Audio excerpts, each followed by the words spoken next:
जैसा कि आप सब जानते हैं कि इंसान भी पहले जानवर हुआ करता था, लेकिन हमारे विकास ने हमें जानवरों से अलग और बेहतर कर दिया। तो इन सब बदलावों के बीच में जो एक चीज आज भी नहीं बदली वो है माँ का प्यार। चाहे इंसान हो या जानवर, माँ अपने बच्चों से एक ही शिद्दत का प्यार करती है। कभी कभी ये ममता ये भी बोल जाती है कि आगे इंसान का बच्चा है या किसी जानवर का, और इस तरह अपने से बिल्कुल अलग दिखने वाले बच्चों को भी बिल्कुल माँ की तरह प्यार करती है। तो आज की इस वीडियो में हम इसी तरह के कुछ किस्सों के बारे में बात करने वाले हैं, जिसमें हम आपको बताएंगे कि कैसे एक इंसान के बच्चे को जानवरों ने पाला। तो साथ हम ये भी देखेंगे कि जो बच्चे जानवरों के साथ पले बढ़े उनका और जो बच्चे इंसानों के साथ पले बढ़े उनका क्या डिफरेंस था। तो ये वीडियो बहुत ही ज्यादा इंटरेस्टिंग होने वाली है। आप लोग से गुजारिश है कि वीडियो को काइंडली एंड तक देखिएगा, और उससे पहले आप लोग से रिक्वेस्ट है कि अगर आप मेरे चैनल पर नए आए हैं तो मेरे चैनल को कर लें सब्सक्राइब, पास लगे बेल आइकॉन को भी कर लें प्रेस, ताकि आपको मेरी आने वाली तमाम वीडियो सबसे पहले मिल सके। Number 10, girl raised by dogs. जी तो मिलिए ओक्साना मलाया से। इस लड़की को इसके माँ बाप ने नहीं बल्कि कुत्तों ने पाला है। जी हाँ, है ना चौंकने की बात? तो चौंकिए मत, बिल्कुल ऐसा ही है। जैसा कि आप देख सकते हैं कि किस तरह से इंसानी बच्ची बिल्कुल एक डॉग की तरह बिहेव कर रही है। उन्हीं की तरह चार पैरों पर चल रही है और उन्हीं की तरह सीधे मुंह से खा रही है, उन्हीं की तरह बिल्कुल उछल कूद कर रही है और उन्हीं की तरह पी रही है, और साथ ही बिल्कुल डॉग्स की तरह भौंक भी रही है। यूक्रेन की रहने वाली ओक्साना की स्टोरी बिल्कुल डिफरेंट है। इस बच्ची के जो पेरेंट्स थे वो बहुत ही ज्यादा शराब पीते थे। जब वो 3 साल की थी तो एक रात उसके माँ बाप ने उसको घर के पीछे बैकयार्ड में छोड़ दिया और उसको वहीं भूल गए। पास में ही एक कैनल थी, यानी कि कुत्ते का घर था। वहाँ पर वाइल्ड डॉग बंधे रहते थे। तो बेचारी बच्ची रात की ठंड बर्दाश्त नहीं कर पाई, इस वजह से वो चलते चलते डॉग्स के कैनल में पहुँच गई ताकि उसको थोड़ी गर्माहट मिल सके। और फिर अल्लाह का करिश्मा देखिए कि वहाँ पर रहने वाले डॉग्स ने उस बच्ची को अडॉप्ट कर लिया और फिर अपने बच्चे की तरह उसकी देखभाल करते रहे। तो 8 साल के बाद जब किसी आदमी ने एक इंसानी बच्चे को कुत्तों के साथ देखा तो उसने पुलिस को खबर की। तो इस तरह ओक्साना दुनिया की नजरों में आ गई। फिर इस तरह से उसको मेंटली डिसेबल्ड चिल्ड्रन के हॉस्पिटल में दाखिल करवाया गया और वहाँ पर फिर उसका इलाज हुआ।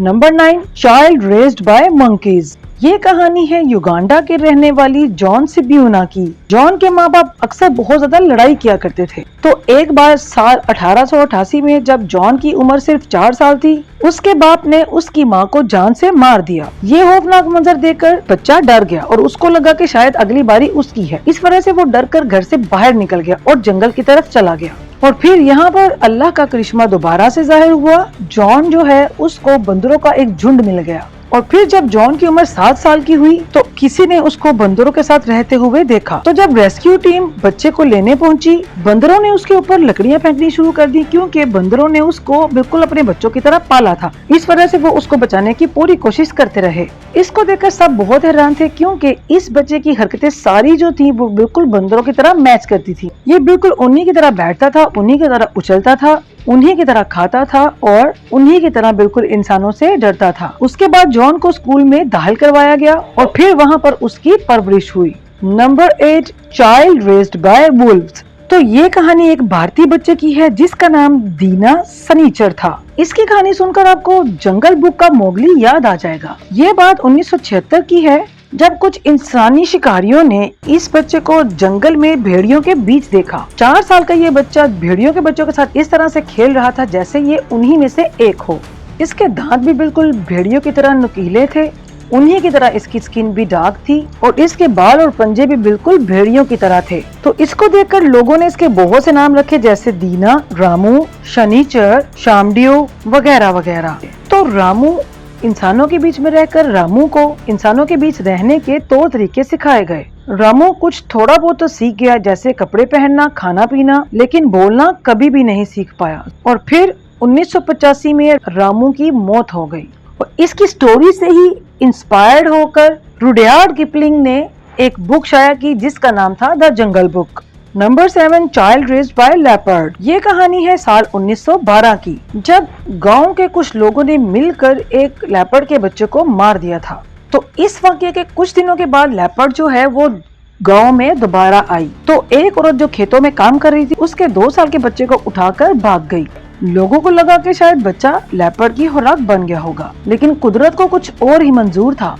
लेपर्ड मॉम इस इंसानी बच्चे को बिल्कुल अपने बच्चे की तरह पालने लगी। तो करीब 3 साल के बाद जब लोगों ने इंसानी बच्चे को लेपर्ड के साथ देखा तो उन्हें अपनी आंखों पर बिल्कुल भी यकीन नहीं आया। तो फिर लोगों ने उस मम्मी लेपर्ड को मारकर उस बच्चे को आजाद करवाया। सब लोग ये देखकर बहुत हैरान हुए क्योंकि बच्चा जो था वो बिल्कुल लेपर्ड की तरह बिहेव करता था, उन्हीं की तरह 4 पैरों पर चलता था और उन्हीं की तरह बहुत ज्यादा स्पीड में भाग सकता था और परिंदों को पकड़कर उनको कच्चा ही चबा जाता था और उसकी जो सुनने की ताकत थी वो बहुत ही ज्यादा तेज थी। ये कहानी सचमुच हैरान कर देने वाली है।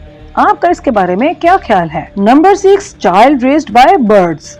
तो ये कहानी है रशिया की, जहाँ पर 2008 में जहाँ पुलिस को एक 7 साल का बच्चा एक घर में बंद पड़ा हुआ मिला जिसका नाम वानिया यूडन था। इसके माँ के पास बहुत सारे पेट बर्ड्स थे जिनको वो एक पिंजरे में बंद करके एक कमरे में रखती थी। इस औरत ने अपने बच्चे के साथ भी बिल्कुल वैसा ही बर्ताव किया जो वो अपने परिंदों के साथ करती थी, यानी अपने बच्चे को भी उन परिंदों के साथ उस कमरे में बंद कर दिया। तो उस माँ ने ना तो उसको कभी मारा और ना ही कभी भूखा रखा, लेकिन उससे वो कभी भी बात नहीं करती थी। तो बचपन से ही वानिया जैसे कि परिंदों के बीच में ही रहा तो फिर वो उन्हीं की तरह बोलना सीख गया।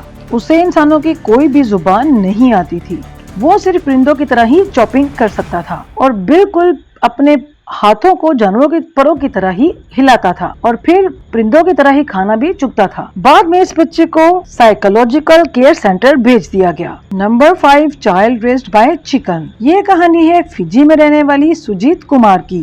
तो 1978 में सुजीत को सड़कों पर बिल्कुल मुर्गियों की तरह फुदकते हुए देखा गया। उस वक्त उसकी उम्र बिल्कुल 8 साल थी। तो दरअसल इस बच्चे को इसके माँ बाप ने बचपन से ही मुर्गी के डब्बे में बंद करके रखा था। फिर उसके बाप का कत्ल हो गया और उसकी माँ ने सुसाइड कर ली। उसके बाद फिर उसकी जिम्मेदारी उसके दादा ने संभाल ली, लेकिन वो उसको ठीक करने में नाकाम रहे। मुर्गियों के बीच में रहते रहते सुजीत खुद को भी एक मुर्गी ही समझने लगा और फिर इसी वजह से वो उनकी तरह ही बिहेव किया करता था। सुजीत अपने दोनों हाथों को बिल्कुल मुर्गियों की तरह ही फुलाकर चलता था, मुर्गियों की तरह ही वो दाना चुगता था और फिर बिल्कुल आवाजें भी वो मुर्गियों की तरह ही निकाला करता था। उसकी उंगलियां भी मुर्गियों की तरह चल चल कर बिल्कुल मुर्गियों के पंजों की तरह ही हो गई थी। Number 4, child raised bye goats. ये कहानी है पेरू में रहने वाली एक 8 साल के बच्चे की जिसका नाम था डैनियल। साल 1990 में ये बच्चा बकरियों के साथ देखने को मिला था। साइंटिस्ट की एक टीम ने इस बच्चे को ढूंढा था, इसी वजह से उन्होंने इसका नाम डैनियल रखा। उन्होंने ही इस बात की तस्दीक की ये बच्चा शुरू से ही बकरियों के बीच में रहा करता था और उनको ही ये अपना परिवार मानता था। वो बिल्कुल बकरियों की तरह ही आवाज निकालता और उनके साथ बिल्कुल बकरियों की आवाजों में ही बात किया करता। वो उन्हीं की तरह फल, पेड़ों की जड़ें और पत्तियां वगैरह खाकर गुजारा करता। उसके पैर भी बिल्कुल बकरियों की तरह ही हो चुके थे। इसकी वजह से वो पहाड़ों के ऊपर पथरीले इलाकों पर भी बड़े आराम से चल लिया करता था। Number 3, child raised bye monkeys. ये कहानी है मरीना चैपमैन की। ये कहानी है उस वक्त की जब उसकी उम्र सिर्फ 5 साल थी और किडनैपर्स ने उसको इस वजह से अगवा कर लिया कि वो उसके माँ बाप से मोटी रकम हथिया लेंगे और उठाकर उसको किसी जंगल में ले गए। लेकिन बाद में रकम ना मिलने पर वो उस बच्ची को जंगल में अकेला छोड़कर वहाँ से खुद चले गए। तो कहते हैं ना, जिसका कोई नहीं होता उसका खुदा होता है। तो इस तरह से बच्ची को बचाने के लिए कुदरत ने बंदरों को चुना।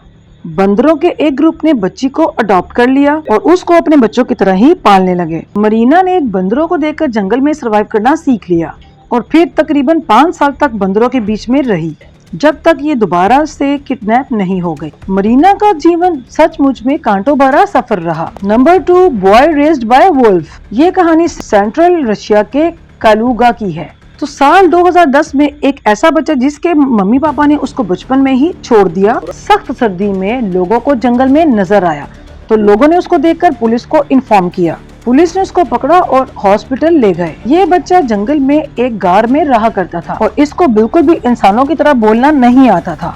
तो जिन पुलिस वालों ने उसको पकड़ने की कोशिश की, उनके ऊपर उस बच्चे ने बिल्कुल भेड़ियों की तरह ही काटने और हमला करने की कोशिश की। पुलिस वालों ने इस बच्चे का नाम लियोखा रखा। वो बिल्कुल भेड़ियों की तरह ही चलता था और उसके पैरों के नाखून भी बिल्कुल भेड़ियों की तरह बढ़ चुके थे। ये बच्चा इंसानों के बीच में रहकर बिल्कुल भी कंफर्टेबल फील नहीं कर रहा था और फिर 24 घंटों के अंदर अंदर ही वो हॉस्पिटल से भाग गया। नंबर 1 गर्ल रेस्ड इन जंगल। अब बात करते हैं कंबोडिया में रहने वाली रोचोम नाम की ये बच्ची बिल्कुल उस वक्त 8 साल की थी, जो अपनी बहन के साथ कहीं खो गई थी। तो साल 2008 में जब वो 18 साल की हो गई, तब एक गांव वाले ने उसको देख लिया। उसने उस वक्त कपड़े नहीं पहने थे और वो एक घर से चावल चुराने की कोशिश कर रही थी। लोगों ने उसको पहचान लिया और फिर उसको उसके पेरेंट्स के पास छोड़ आए। लोग ये जानने के लिए हैरान परेशान थे कि आखिर एक 10 साल की बच्ची ने किस तरह से 8 साल जंगल में गुजारे। रोचन को कोई भी लैंग्वेज नहीं आती थी। इस बात का तो पता नहीं चल पाया कि इसको किस जानवर ने सहारा दिया, लेकिन ये बात तय है कि जंगल ने इसको अपना लिया और फिर ये वहीं की होकर रह गई। ये लोगों के बीच में रहकर बिल्कुल भी कंफर्टेबल नहीं फील करती थी और फिर एक दिन आखिरकार वो घर छोड़कर वापस जंगल में चली गई। तो ये थे कुछ कमाल के बच्चे जिनको माँ बाप का प्यार जानवरों की सूरत में मिला और उनको जंगल ने ही सहारा दिया और वो वहीं पर पले बढ़े। आज की वीडियो में सिर्फ इतना ही, मिलते हैं नेक्स्ट वीडियो में, तब तक के लिए अल्लाह हाफिज।